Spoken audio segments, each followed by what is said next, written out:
How to download the iOS beta on iPhone 15, 15 Pro or 15 Pro Max. So let's get started. First of all you have to do is open the settings app on your iPhone's home screen. Just to let you know, you cannot downgrade the iOS version in your iPhone, you can just upgrade it.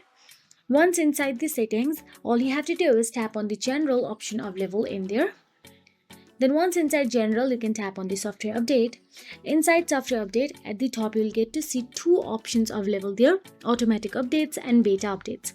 Beta updates is where you update the latest version of beta available. So currently I am using the iOS 18, so I might have the iOS 18 beta available there.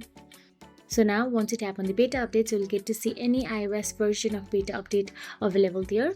So basically, if you download the iOS 18 beta, you will get the early access to new features, test new apps and compatibility. But there might be bugs and glitches which will reduce the battery life, app incompatibility and data loss risk. So this is why I'm not downloading the iOS 18 beta.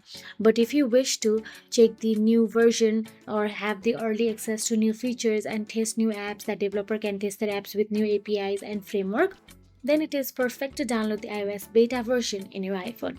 So that is it. If you found this video helpful, please like, share and subscribe, and thank you so much for watching.